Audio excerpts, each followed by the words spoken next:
మీ అంటే కులవృత్తి ఇంటి నేపథ్యం నుంచి మీరు చూస్తే అంటే నాన్నగారు బుర్రకథలు చెప్పేవారు కొంత అని వినికిడి. కాకుండా మీకు అసలు కళలతో, సాహిత్యంతో, భాషతో పరిచయం ఎలా మొదలైంది? నాకు మామూలుగా ఈ కళలతోటి పరిచయం అనేది అసలు నాకు తెలియదు. ఇందులోకి వస్తానని కూడా నాకు తెలియదు. నా జీవితంలో నాకు ఇష్టం లేని ఏదంటే 3. కానీ ఆ 3 నేను తప్పించుకోలేకపోయాను. 1 సినిమాల్లో వేషాలు వేయడం, 2 మిలిటరీ వాడిని పెళ్లి చేసుకోవడం,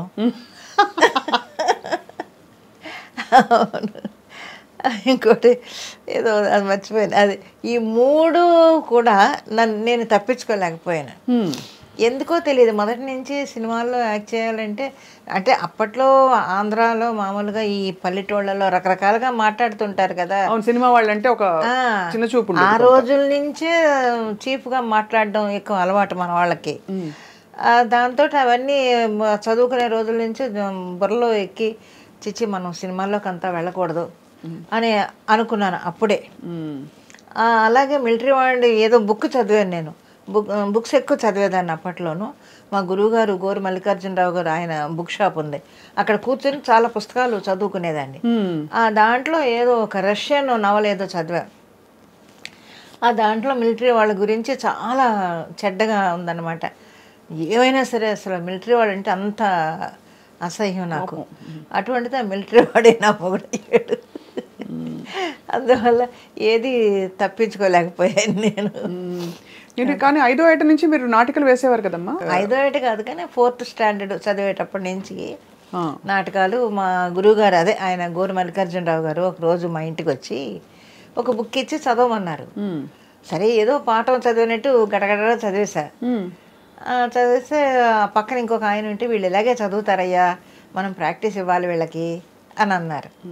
ఏంటోలే అనుకున్నాను. అప్పటికి నాకు అర్థం కాలేదు. తర్వాత రోజు స్కూల్ నుంచి వచ్చిన తర్వాత వాళ్ళ ఇంటికి తీసుకొని వెళ్ళి డైలాగులు నెమ్మదిగా ప్రాక్టీస్ చేయించి బట్టి పట్టి ప్రాక్టీస్ ఇచ్చి అందరూ అప్పుడు ఆ మగపిల్లలు ఎవరంటే 8th స్టాండర్డ్ 9th స్టాండర్డ్ చదివే పిల్లలతోటి నేను అందులో హీరోయిన్. ఆ నాటకం పేరు రచయిత ఎవరో నాకు గుర్తులేదు కానీ అశాంతి. అశాంతితోటి స్టార్ట్ అయింది నా నట జీవితం. కానీ అందులో మంచి పేరు వచ్చింది. సక్సెస్ఫుల్ డ్రామా అది. ఇంకా అప్పటి నుంచి అక్కడ పల్లెటూళ్ళలో అటు చిన్న చిన్న డ్రామాలు వేయడం. ఈ పుస్తకాల అభిరుచి అంటే మీరు చాలా భాషలు మాట్లాడతారు కదా? చాలా భాషలు ఏం రాదు. కన్నడ మాట్లాడతాను ఎక్కువ. తమిళ్ చెన్నైలో ఉన్నాను కాబట్టి తమిళ్ ఎక్కువ మాట్లాడతాను.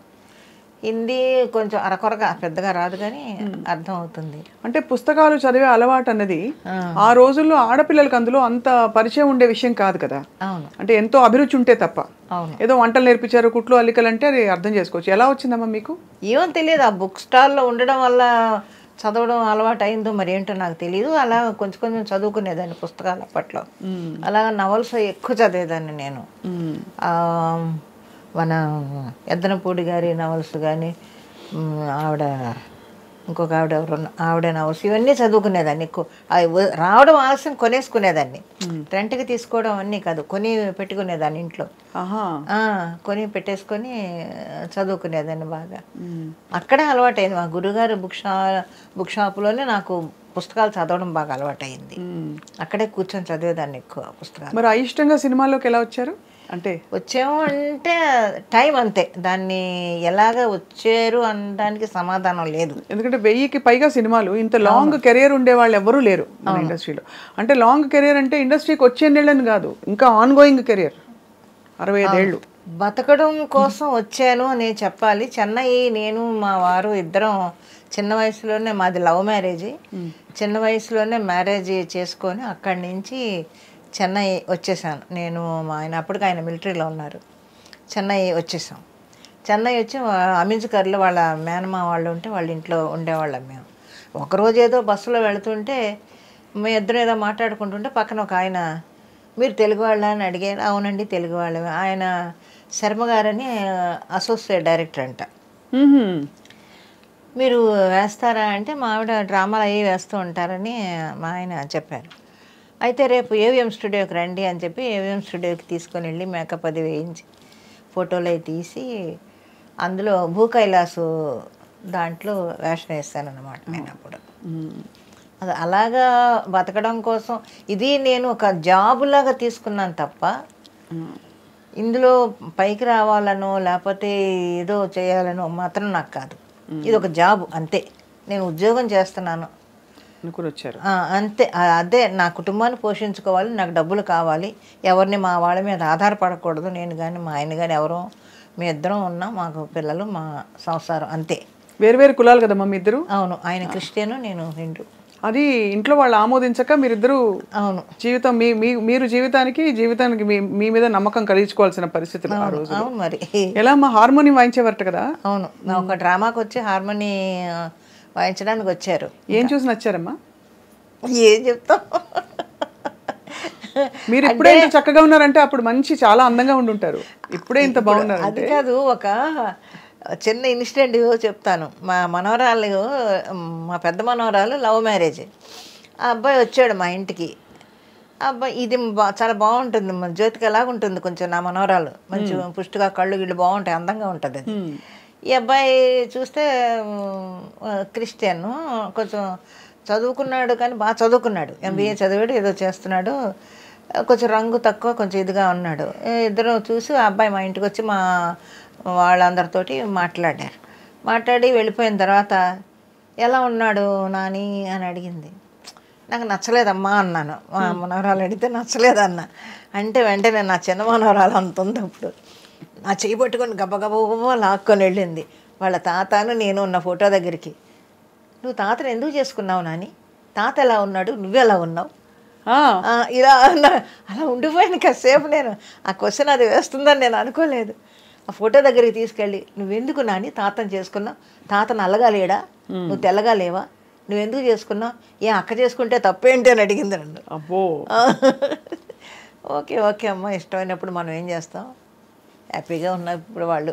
కానీ ధైర్యవంతమైన డెసిషన్ ఆ రోజుల్లో. అవును, మీరు అంత అవును, అంత కులాంతర వివాహం, మతాంతర వివాహం కూడా కదా ఆ విధంగా చేసుకుని అంటే. కానీ ఏంటమ్మా మీకు ఆ నమ్మకం అంత ఏమనాలి, ఇంకొక విధమైన ఏమో తెలియదు ఎందుకు వచ్చిందో ఆ ధైర్యం. అది మరి వచ్చేసాను అంతే. ఆయన చేయబట్టుకొని చెన్నై వచ్చేసాను అంతే. మిలిటరీలో ఉండేవారు కదా సార్? అవును, మిలిటరీలో. ఏం చేసేవారమ్మా మిలిటరీలో? ఏమో తెలియదు, మిలిటరీలో ఉండేవారు. ఏదో చిన్న యాక్సిడెంట్ జరిగింది, అప్పుడు ఈ బ్యాక్ ఏదో దెబ్బ తగిలింది, కొంచెం రోజులు సెలవులకి ఇంట్లోనే ఉండేవారు. మళ్ళీ సంవత్సరానికి ఒకసారి తీసుకొని వెళ్ళేవాళ్ళు. సంవత్సరానికి ఒకసారి వెళ్ళి 3 months అక్కడ ఉండేవారు. చైనా వార్ టైంలో అక్కడే ఉన్నాడు ఆయన. అమ్మో, అప్పుడు గుండె పీకేసి ఉంటుంది మీకు.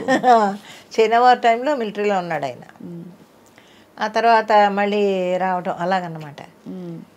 ఇంకా తర్వాత ఇంకా ఇబ్బంది అయిపోతుంది పిల్లలతోటి. ఆయన మిలిటరీకి వెళ్ళి ఇక్కడ ఈ పిల్లల్ని, చిన్నపిల్లలు, వీళ్ళని ఏం చేయాలో తెలియక మా అత్తగారు వచ్చి తోడుగా ఉండేవారు. ఆవిడకి మరి ఇంట్లో ఇల్లు సంసారం వదిలిపెట్టి రావాలంటే ఆవిడ కష్టం. ఇంకప్పుడు ఏం చేయాలని మిలిటరీ నుంచి ఆయన్ని రప్పించాలంటే పుండ్రేకాక్షయ్య గారిని అడిగా. పుండ్రేకాక్షయ్య గారిని అడిగితే ఆయన ఒక డాక్టర్ని పిలిపించి ఒక సర్టిఫికేట్, మిలిటరీకి అన్ఫిట్ అని ఒక సర్టిఫికేట్ పుట్టించి వాళ్ళకి పంపించి మొత్తానికి వాళ్ళు రిలీజ్ చేసేసారు. ఇంకా అప్పటి నుంచి మ్యూజిక్, హార్మోని అవన్నీ చేసి. బాగా పాడతారమ్మా? మీరు పాడతారుగా? లేదు, నేను అప్పట్లో పాడేదాన్ని కానీ ఇప్పుడు అసలు పాడటం లేదు. అప్పుడు స్టేజ్ మీద చచ్చినట్టు పాడాలి, మన ఓన్ వాయిస్తోనే పాడాలి. అప్పుడు పద్యాలు పాడినప్పుడు? అవును, డ్రామాలు అన్నీ కూడా మనం పాడాల్సిందే, ప్లేబ్యాక్ అంతా లేదు అప్పుడు. నాకు ప్లేబ్యాక్ అనేది ఎప్పుడంటే పద్మనాభం గారి నాటకాలు, నాగభూషణం గారి రక్త కన్నీరు నాటకాలు, పద్మనాభం గారి శాంతినివాసం నాటకాలు అప్పుడే తెలుసు నాకు. ఓహో, ప్లేబ్యాక్ పాడతారు కోసం అనుకొని. అంతవరకు తెలియదు నాకు అసలు. మహామహులు అందరూ సరసన నటించారు. అవును, నటించారు అందరూ. అంటే 1000 సినిమాల పైన మీ అన్ని భాషల్లో